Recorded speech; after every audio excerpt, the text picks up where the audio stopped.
जय भीम। नमस्ते, आदाब, सत श्री अकाल साथियों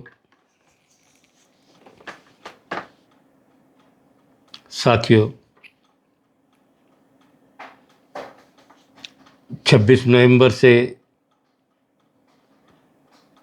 अब 6 दिसंबर महामानव डॉक्टर बाबा साहब अम्बेडकर जी का महापरिनिर्वाण दिन।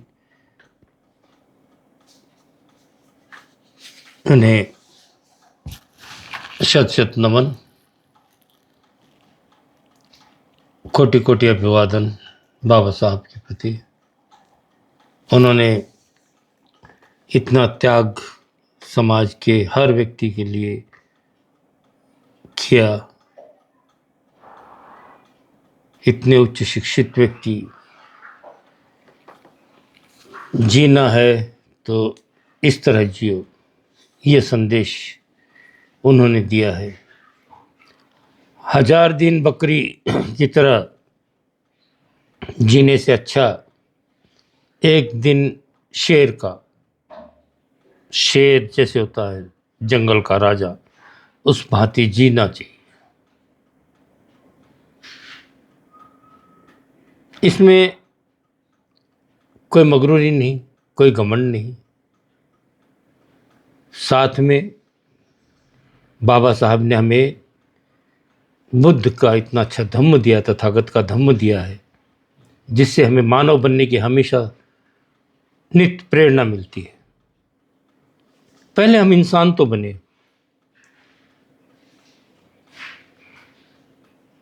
हमारे आदर्श हमें सदैव अच्छी बातें सिखलाते रहे हैं। साथियों,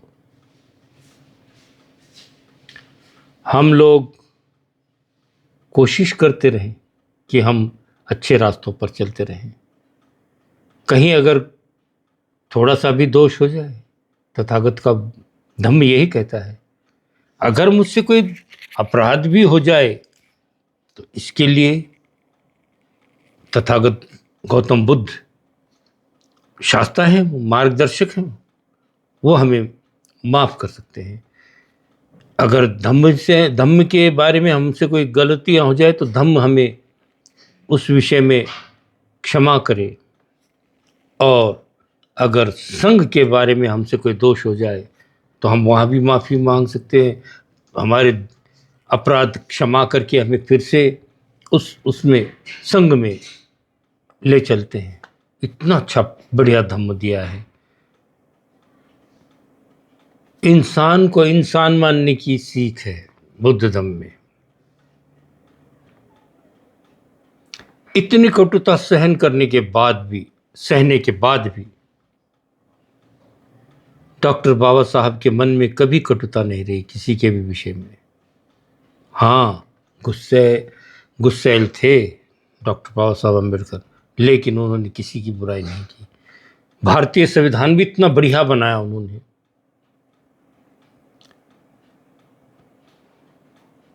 ये जो बाबा साहब के प्रति अनादर भाव व्यक्त करने वाले लोग हैं, वो भारतीय नहीं हैं। अगर वो भारतीय होते तो उन्हें भारतीयों के विषय में प्यार प्रेम होता, करुणा होती, और इतने उच्च शिक्षित व्यक्ति का निरादर करने की हिम्मत न करते।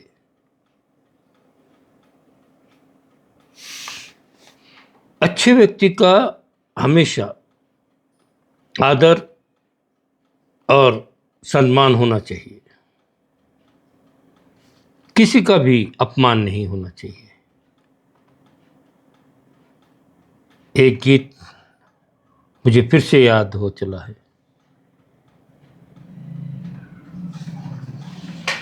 एक कलाकार एक बच्चे को हाथ में उठाए हुए गीत गा रहा होता है। मोहम्मद रफ़ी साहब की आवाज़ है। तो हिंदू बनेगा ना मुसलमान बनेगा, इंसान की औलाद है इंसान बनेगा। हमें यही संस्कार देने चाहिए कि हम इंसान हैं। एक दूसरे के बारे में हमें हमदर्दी, दया, प्रेम, करुणा होना चाहिए। नफरत घृणा संस्कृति हमारी भारत की मूल परंपराओं में नहीं है। बौद्ध धर्म है, वो धम्म के अपने कल्चर हैं, अपनी संस्कृति है, वो अलग है, पहचान उसकी आइडेंटिटी अलग है।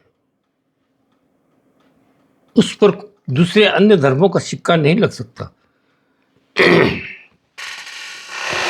लोगों ने औरों की जिंदगियां सहज ले ली है,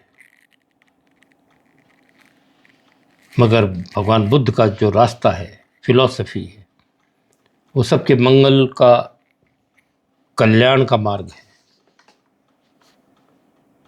झूठ बोलकर किसी का पैसा ऐंठना, वो उन बातों में निहित नहीं है। भगवान बुद्ध के प्रतिमा के सामने 5 शील के ही हम वचनबद्ध होते हैं। मैं हिंसा नहीं करूंगा, मैं बिना दिए दान के, बिना किसी से पूछे, बिना किसी की अनुमति के कोई चीज ग्रहण नहीं करूंगा, मैं काम वासना से अलिप्त रहूंगा, मैं झूठ नहीं बोलूंगा या व्यर्थ की बड़बड़ नहीं करूंगा, और अंतिम 5वां शील है कि मैं किसी भी प्रकार का नशापान नहीं करूंगा। ये 5 मर्यादाएं हमें बांधती है। हम भगवान बुद्ध से कोई अन्य इच्छाएं व्यक्त नहीं करते, हम 5 शील की मर्यादाओं में रहने के हमेशा वचनबद्ध होते हैं।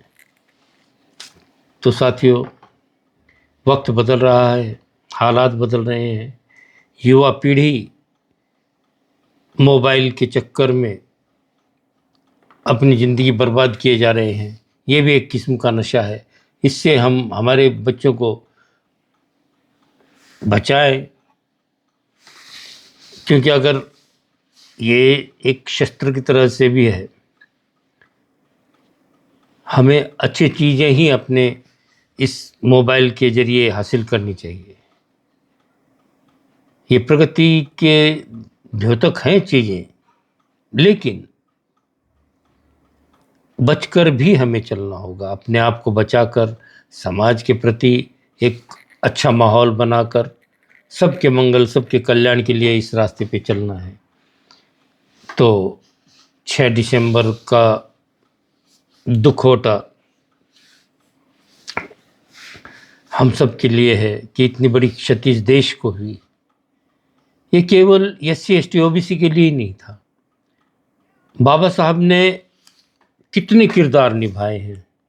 संविधान लिखा, संविधान निर्माता रहे, देश को अच्छा संविधान दिया, सभी जाति धर्म के लोगों को न्याय दिया है, सब समान है ये इसके अंदर में, सबके अधिकार बराबर हैं, कोई छोटा बड़ा नहीं, कोई ऊंच नीच नहीं, भेदभाव नहीं, किसी से घृणा तिरस्कार, सब बातों से उठाकर ऊंचा एक मकाम दे दिया है।